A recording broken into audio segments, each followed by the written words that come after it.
నా పేరు సంధ్యా సుప్రియ. నేను మహానంది అగ్రికల్చర్ కాలేజ్ యాంగ్రూ నుంచి ఆచార్య ఎన్జీ రంగా అగ్రికల్చర్ యూనివర్సిటీ నుంచి ఏజీబీఎస్సీ చేశాను.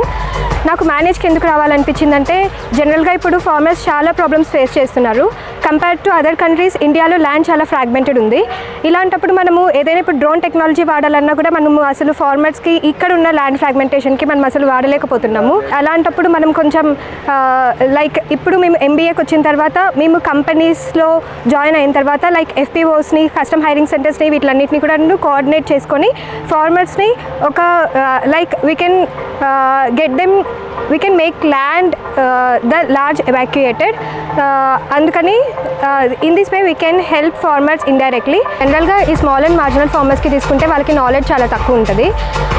లైక్ ఇప్పుడు మేము వాళ్ళందరినీ కూడా కలిపి ఒక ఎఫ్పిఓకి కానీ ఒక ఎఫ్పిసికి కానీ వాళ్ళని ఎలా తీసుకురావాలి అనేసి మేము కూడా వాళ్ళకి గైడ్ చేస్తాము. ఫార్మర్స్కి కొంచెం టెక్నాలజీ పరంగా నాలెడ్జ్ కొంచెం తక్కువ ఉంటుంది.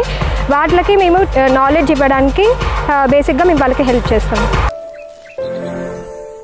मेरा नाम शिवानी शर्मा है. मैंने अपनी बीएससी एग्रीकल्चर पन्नगर यूनिवर्सिटी उत्तराखंड से किया है एंड मैंने अपना पोस्ट ग्रेजुएशन मैनेज हैदराबाद से किया है.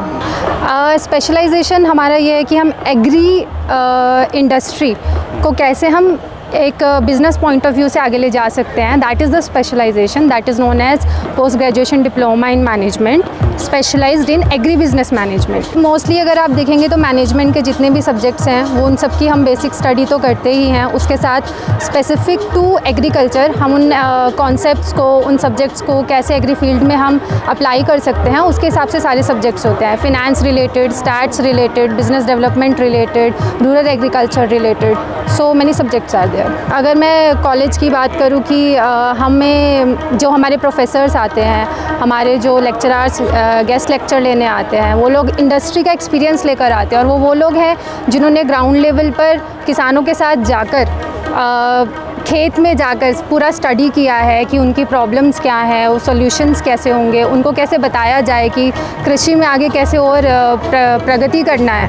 तो वो अगर हमें बताते हैं और हमें खुद को फील्ड्स में जाकर कुछ सर्वेस करने होते हैं जिनसे हमें पता चलता है कि एक्चुअली में जो हम थ्योरी पढ़ रहे हैं वो हम ग्राउंड पर कितना लगा सकते हैं और कितना नहीं लगा सकते हैं. गवर्नमेंट का हमारा डबलिंग फार्मर इनकम जो कॉन्सेप्ट था उस पर कोशिश पूरी की गई हो. हालांकि हम उस लेवल पर तरक्की नहीं कर पाए, लेकिन हाँ छोटे छोटे स्टेप्स के अकॉर्डिंगली कोशिश किया गया है कि जो फार्मर है वो धीरे धीरे कृषि को और आसानी तरीके से और एक सस्टेनेबल तरीके से कर सके, जिससे सिर्फ उसका एक तो कॉस्ट कम हो और एक उसका प्रॉफिट भी बढ़े. तो सबसे बड़ा जो प्रॉब्लम रहता है वो रहता है मार्केट लिंकेज का. और मार्केट लिंकेज के लिए बहुत सारी अभी सुविधाएं हैं और बहुत सारी कंपनीज़ हैं जो फार्मर्स की हेल्प कर रही हैं. और दूसरा एक चीज़ है जो टेक्नोलॉजी एग्रीकल्चर को, कृषि को आगे बढ़ाने के लिए बहुत ज़रूरी है कि हम उसमें टेक्नोलॉजी को इन्वॉल्व करें. हर फील्ड में अगर हम बात करें, हर बंदा अपनी जॉब के हिसाब से एक कंट्रीब्यूशन दे रहा है. हम लोग इस लेवल पे कंट्रीब्यूशन दे रहे हैं कि जो हम प्रोजेक्ट्स करते हैं या जो हमारे क्लाइंट्स हैं या जब भी हम फार्मर्स के साथ डायरेक्टली इंटरैक्ट कर रहे हैं तो उसको बता सकें कि कैसे वो आगे और प्रोग्रेस कर सकता है in terms of agri input, in terms of processing, in terms of output, और कैसे वो अपने मार्केट लिंकेजेस के थ्रू जो भी वो अपना एग्री प्रोड्यूस कर रहा है उसको एक लार्जर मार्केट में जाकर एक बेटर मार्जिन कमा सकता है. प्रॉब्लम ये हो गया है कि अभी 1980s में महंगाई इतना नहीं था. अभी फार्मर के लिए कॉस्ट बढ़ता जा रहा है लेकिन उसको प्रॉफिट कमाने के तरीके नहीं पता हैं. लेकिन अभी धीरे धीरे जैसे जैसे हम लोग फार्मर्स को कंट्रीब्यूट करने का कोशिश कर रहे हैं, और इसमें सिर्फ हम नहीं, उसमें गवर्नमेंट है, उसमें हमारे प्राइवेट प्लेयर्स हैं, उसमें हमारे NGOs हैं, FPOs हैं, FPCs हैं, और उसके बाद हम लोग ऐसे ऑर्गेनाइजेशंस में जाकर यही कोशिश कर रहे हैं कि कैसे ये सारी एग्री जो एग्री नॉलेज जो है टेक्नोलॉजी लेवल पर, ग्राउंड लेवल पर, वो जो है फार्मर्स तक पहुंचाई जा सके. और आज के टाइम पर प्रोग्रेसिव फार्मर्स जो कि शायद 1980 में एक पिछड़े हुए बोल सकते हैं या फिर जिनको टेक्नोलॉजी के बारे में इतना नहीं पता था, आज के टाइम पर एक प्रोग्रेसिव फार्मर्स का नंबर इंडिया में धीरे धीरे बढ़ता जा रहा है, जिनको देखकर जो बाकी के फार्मर्स हैं वो भी और ज़्यादा मोटिवेट हो रहे हैं. आज की एक बहुत बड़ी प्रॉब्लम जो मेरे हिसाब से मुझे लगती है वो ये है कि स्पेशली पेंडेमिक देखने के बाद कि बहुत सारे केमिकल्स का यूज़ हमारा होने लगा है, जिसकी वजह से इवन लैंड की जो प्रोडक्टिविटी है वो भी बहुत कम होने लगी है. तो मेरा सुझाव यही रहता है कि हमेशा हमें एक सस्टेनेबल फार्मिंग की तरफ जाना चाहिए, जो कि सिर्फ एक हमें क्वालिटी प्रोड्यूस दे सके, हमारे एनवायरनमेंट को भी सेव कर सके और हमें बेटर मार्जिन्स भी दे सके।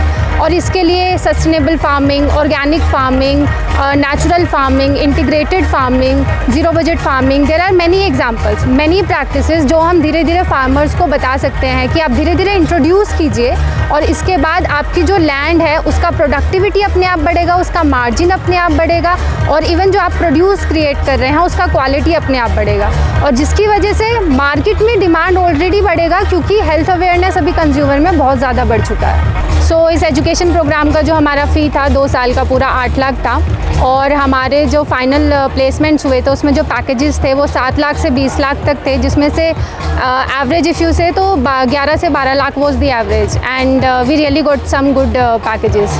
सो it's really what should I say better ROI education programme. నా పేరు సుధీర్ బాబు గడ్డం. నేను AGBSC లైలో కాలేజ్లో చదివాను. ఇప్పుడు ప్రజెంట్ PGDM ABM మేనేజ్లో చదివాను. సో మా ద్వారా ABM కోర్స్ యొక్క మెయిన్ ఉద్దేశం ఏంటంటే మన దేశంలో ఉన్న సన్నకారు రైతుల్ని, మధ్యకారు రైతులకి సహాయం పడే విధంగా కోర్సెస్ని చాలా తీర్చిదిద్దడంలో ఎంతగానో మరి ఈ కోర్సు మాకు బాగా ఉపయోగపడింది. నేను వచ్చేసి HDFC బ్యాంక్లో క్రెడిట్ మేనేజర్గా ప్రస్తుతం పనిచేస్తున్నాను, రిటైల్ అగ్రి క్రెడిట్ మేనేజర్లో. మేము సన్నకారు రైతులతో పాటు మరి పెద్ద ఫార్మర్స్కి, ఆల్రెడీ ప్రోగ్రెసివ్ ఫార్మర్స్కి వాళ్ళకి లోన్స్ ఇచ్చి మరి ఏ విధంగా మరి వాళ్ళ ఫార్మింగ్లో ఎట్లా హెల్ప్ చేయగలుగుతామో వాటి గురించి లోన్స్ ఇస్తూ, అలాగే నాతో పాటు ఇంకా మా దాంట్లో చదివే మా విద్యార్థులు, మా తోటి విద్యార్థులు ప్రోడక్ట్ మేనేజ్మెంట్లో కూడా చదివారు. వాళ్ళు చేసేది ఏంటంటే ఫార్మర్స్కి ఏ విధంగా లోన్స్ ఇస్తే బాగుంటుంది, అలాగే గవర్నమెంట్ ద్వారా వచ్చే స్కీమ్స్ని కూడా మరి మా HDFC బ్యాంక్లో ప్రవేశపెట్టారు. వీటన్నిటికీ మా యొక్క ఎడ్యుకేషన్ చాలా బాగా ఉపయోగపడింది. PGDM ABMలో టోటల్ 14 సెక్టర్స్కి వెళ్ళొచ్చు. ఇక్కడ నుంచి రీటైల్లో వెళ్ళొచ్చు, HDFC బ్యాంకింగ్ సెక్టర్లోకి వెళ్ళొచ్చు, తర్వాత ITC కన్జ్యూమర్ గూడ్స్లోకి వెళ్ళొచ్చు, FMCG వాటి ద్వారా వెళ్ళొచ్చు. అగ్రి ఇన్పుట్లో కూడా మా దాంట్లో నుంచి చాలా కంపెనీస్ వచ్చి చాలా రిక్రూట్ చేసుకుంటుంది. మెయిన్గా మేనేజ్ వచ్చేసి బెస్ట్ B సెక్టోరల్ స్కూల్గా మరి మన ఇండియాలో ఉంది ప్రస్తుతానికి. సో అలాగే మా అగ్రి ఇన్పుట్ కంపెనీస్ కూడా మెయిన్గా మేనేజర్ స్టూడెంట్స్నే ఎక్కువ తీసుకుంటూ ఉంటారు. మెయిన్గా agri input companies like Coromandel కానీ, FMC కానీ, తర్వాత సీడ్స్ నుంచి మైకో కానీ వీటన్నిటి నుంచి ఇన్పుట్ చేసుకుంటూ ఉంటారు. నేను 2 ఏళ్ళు కలిపి 8 lakhs అయింది నాది ప్రస్తుతం ప్యాకేజ్ వచ్చి 10 lakhs ప్యాకేజ్. నా పేరు కల్పన. నేను ఇక్కడ మేనేజ్లో PGDM ABM 2019 to 2021 బ్యాచ్లో చదివాను. UG నిఫ్టమ్ తంజావూర్ తమిళనాడులో చేశాను, బీటెక్ ఫుడ్ ప్రాసెస్ ఇంజనీరింగ్. ఇక్కడ వచ్చిన తర్వాత చాలా ఇంటర్న్షిప్స్, విలేజ్ విజిట్ అవన్నీ చూసి మేము బాగా నేర్చుకున్నాము. ఇది మా ఇండస్ట్రీలో బాగా హెల్ప్ చేస్తుంది మా ప్రొఫెషన్లో. ఇక్కడ quantitative analysis, supply chain management, procurement ఇవన్నీ చెప్తారండి. ఇప్పుడు ఫార్మర్స్కి చాలా పెద్ద ప్రాబ్లం ఏంటంటే వాళ్ళకి ప్రైస్ డిస్కవరీ, వాళ్ళు ఏం ప్రైస్ డిసైడ్ చేయడానికి వాళ్ళకి ఆపర్చునిటీ లేవు. సో అదే ఇప్పుడు మేనేజ్ ఇలాంటి ఇన్స్టిట్యూషన్స్, ఆ ఇన్స్టిట్యూషన్స్లో చదివిన వాడు దానికి వర్క్ చేస్తున్నారు. Even ministry of agriculture also is taking a lot of steps like FPO formations and other initiatives which will eventually help them. డెవలప్మెంట్కి ఇక్కడ manage as a institute apart from courses, academic courses, we also have training sessions for the agricultural officers and other important dignitaries in the agriculture department, where they implement the policy, and we also tell them what are the real time farm issues which the farmers face. So accordingly they are trained and the further policy implementation is happening. Apart from that, to enhance the accuracy of data, farmers తో కలిసి వాళ్ళు ఏ problem face చేస్తున్నారు అంటే ఇప్పుడు price డిస్కవరీలో ఏం చేస్తున్నారు, కంపెనీస్లో ఏం వస్తుంది, డీలర్స్తో ఎలా ప్రాబ్లమ్స్ వస్తుంది, ఇంకొకటి కోల్డ్ చైన్ వాళ్ళతో కూడా ఎలా ప్రాబ్లం వస్తుంది, అన్నీ కలిసి దానికి సొల్యూషన్స్ ఇస్తున్నాము.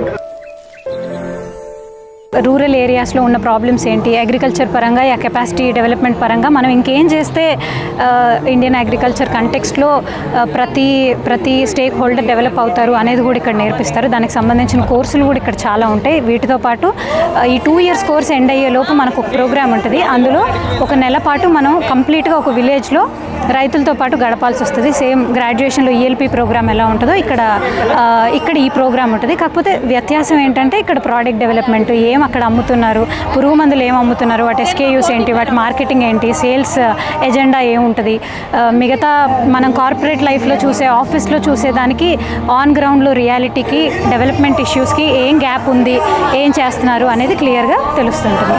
కంటెక్స్ట్ చూసుకుంటే దాదాపు 60 to 80% అనేది స్మాల్ అండ్ మార్జినల్ ఫార్మర్సే ఉంటారు.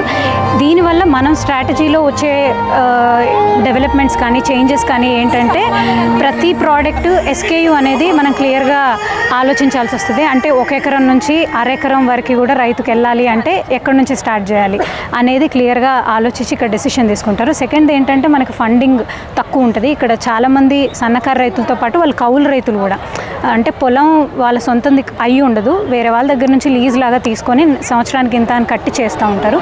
సో ఇది ఒక మేజర్ ఛాలెంజ్ ఇండియన్ అగ్రికల్చర్కి వచ్చేసరికి. ఇది ఒక మేజర్ చేంజ్ కూడా. మిగతా కంట్రీస్ తోటి మనం ఇండియన్ అగ్రికల్చర్ని పోల్చాలి అనుకున్నప్పుడు ఈ పర్టికులర్ పాయింట్ని మనం ఖచ్చితంగా దృష్టిలో పెట్టుకొని ఏ స్ట్రాటజీ చేసేటప్పుడన్నా దృష్టిలో పెట్టుకొని మనం డిజైన్ చేస్తూ ఉంటాం అనమాట. ఫస్ట్ ప్రాబ్లం వచ్చేసరికి మనం ప్రామిస్ చేసేటప్పుడు రెవల్యూషనరీ చేంజెస్ గురించి ఎక్కువ ప్రామిస్ చేస్తాం, కానీ ఇంప్లిమెంటేషన్కి వచ్చేసరికి అది సేమ్ లెవెల్లో గ్రౌండ్ లెవెల్లో ఇంప్లిమెంట్ అవ్వదు. సో పేపర్స్లో ఏ ఇనిషియేటివ్ తీసుకొచ్చినా చాలా అందంగా కనిపిస్తుంది, కానీ గ్రౌండ్ లెవెల్లో ఆ సినారియో ఉండదు. ఎందుకంటే మనం ఇక్కడ ప్లాన్ చేసేది ఎప్పుడు ఏంటంటే పైనుంచి అప్పర్ లెవెల్ స్ట్రక్చర్ నుంచి కిందకి ప్లాన్ చేస్తూ ఉంటాం. గ్రౌండ్ లెవెల్ రియాలిటీ ఏంటో చాలామందికి తెలియదు. ఒక జిల్లాకి ఏంటో ఒక ఊరికే చాలా చాలా చాలా వ్యత్యాసం ఉంది. వ్యవసాయానికి వస్తే ఇక్కడ నేలకి అక్కడ నేలకి వ్యత్యాసం ఉంటుంది, నీళ్ళకి వ్యత్యాసం ఉంటుంది, లేబర్ ఖర్చులకు వ్యత్యాసం ఉంటుంది, డీలర్ అవైలబిలిటీ, వాడి దగ్గర ఉండే ప్రోడక్ట్స్, వాడు ఎందుకు ఏ ప్రోడక్ట్ పుష్ చేస్తున్నాడు, క్రెడిట్ అవైలబిలిటీ, ఇవన్నీ మార్కెట్ లింకేజెస్, ఇవన్నీ ఒక్కొక్క రాష్ట్రానికి, ఒక్కొక్క పల్లెకి, ఒక్కొక్క మండలానికి ఒక్కొక్క రకంగా ఉంటుంది. అవన్నీ దృష్టిలో పెట్టుకొని మనం మైక్రో లెవెల్ మేనేజ్మెంట్ చేసేటట్టయితే ఏది చేసినా మనకి బెటర్ రిజల్ట్స్ వస్తాయి అనేది నా అభిప్రాయం. పైనుంచి ఒకటే థాట్ ప్రాసెస్ కానీ ఒకటే స్ట్రాటజీ కానీ కింద వరకు వెళ్ళటం అనేది అగ్రికల్చర్లో అసంభవం. ప్రతిసారి మైక్రో లెవెల్ మేనేజ్మెంట్ ఉంటేనే వ్యవసాయంలో మనం ఏ చేంజ్ అయినా తీసుకురావడానికి బాగా ఆస్కారం ఉంటుంది. అందరికీ నమస్కారం అండి. నా పేరు Vishnuvardhan. I'm from Tamil Nadu. 2019-21 batch మేనేజ్లో చదివినా. ముందు I was studying BSc agriculture from Tamil Nadu agri university. After that I joined manage for agriculture students. How it will be important is it will bridge the gap what you have studied in UG and how it will help you to meet the farmers, because you are the people who will do that last mile delivery of the thing which you have learnt in college. So for agriculture student in agricultural country, it is mandatory for you to know certain things so that you will be the people who will create a revolution in the future. And I think manage has done that and it will do for the years to come. Farmers problem ani cheppamu. Model problem will be land fragmentation. Land holding of farmers in India is very less, and if that land will produce the amount of produce which you will take to the market, it is really difficult. And here we have got market linking agencies, we have got collateral management services which is provided by our own managed alumni, which will help people, which will help the farmers to make their produce, bring their produce to the market and get money from it. So first problem will be land fragmentation, and we have got solutions for that. And farmers are divided in the sense, I make it, farmers as an individual they will have less hold, but if they come as an FPO or a farmer producing organization, they will have the bigger hold. If we are talking about that, I think manage with this FPO concept, and there are like a lot of startups like Samunati, and we have our own incubation center, and they are helping the farmers. These two problems are addressed by manage in a big way, and manage has it is the brainchild of many agricultural advancements that is happening in the country.